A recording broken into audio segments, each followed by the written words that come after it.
안녕하세요. 정보가 세상을 바꾼다 인포뱅크입니다. 이번에 전해드릴 내용은 영국 G7 회의에 한국, 인도, 호주 초청, 중국 견제 D10 본격화에 대해서 한번 알아보겠습니다. 여러분의 구독, 좋아요 한 번씩 눌러주시고 이야기를 시작을 해보겠습니다.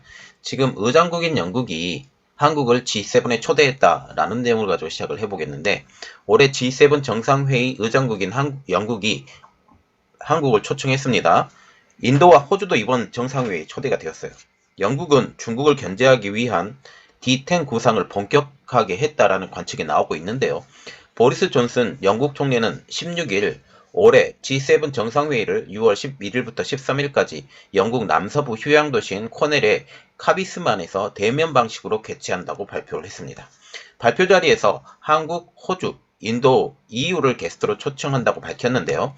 총리실은 이에 대해서 G7, 미국, 영국, 프랑스, 독일, 이탈리아, 캐나다, 일본과 게스트로 초청된 세 나라, 한국, 호주, 인도를 합친 10개국의 정상들이 민주주의 체제에서 살고 있는 세계인의 60%를 대표한다라고 지금 설명을 하고 있었습니다. 가디언지는 존슨 총리가 한국 등 3개국을 초청한 것은 중국과 다른 독재 국가를 맞서는 D10으로 만들려는 시도가 있다라고 분석을 하고 있어요. 작년에 지금 트럼프 대통령이 여기에 러시아를 포함한 11개국을 초청했죠. 그것과 조금 비견이 됩니다. 영국은 지난해 5월달 5G 이동통신 분야에서 중국을 견제하는 D10 구상을 내놓았어요. 화웨이의 5G 통신 장비를 둘러싸고 스파이 논란이 커지자 이에 대처하기 위해서 G7과 한국, 인도, 호주를 손잡는다라는 구상이죠. 당시 로이터는 영국 정부가 이 구상을 워싱턴에게도 전했다라고 보도를 하고 있었습니다. 도널드 트럼프 미 대통령도 지난해 5월 달에 미국에서 열릴 예정이었던 G7 정상회의에 한국, 호주, 인도, 러시아를 초청해서 G11으로 개최하는 방안을 제시를 했죠.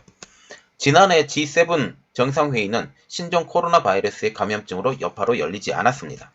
문 대통령은 중국의 반발이라는 외교적 부담에도 국제사회에서 발언권을 확대할 수 있다는 점에서 참석을 고려하고 있는 것으로 보이고 있습니다.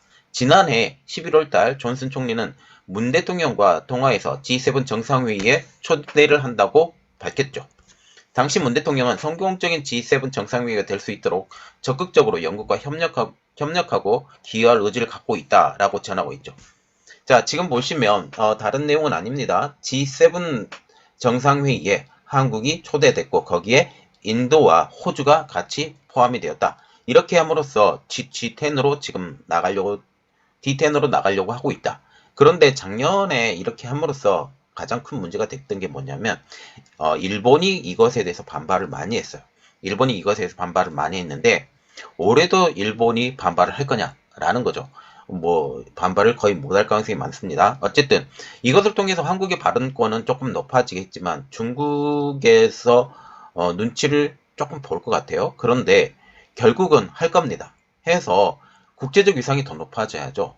그리고 중국의 그 견제에서도 똘똘 뭉쳐서 오히려 더 성장할 수 있을 거라고 저는 개인적으로 생각을 하기 때문에 이런 측면으로 나가서 모든 것을 감수하고라도 해야 될 가장 필요성이 있는 것이다. 그리고 한국의 경제력이 생각보다 많이 넓고 좋은 이 상황에서 우리나라의 이 좋은 선진 의료 시스템과 그 모든 것들이 세상에서 그 능력을 발휘할 수 있는 좋은 기회로 삼을 수 있기 때문에 이것에 대해서 잘 해서 헤쳐나갈 수 있었으면 좋겠습니다. 이번 내용은 여기까지였고요. 저희 내용이 여러분들에게 도움이 되셨다고 생각을 하시면 구독과 좋아요 그리고 알람 설정까지 부탁드리겠습니다. 감사합니다.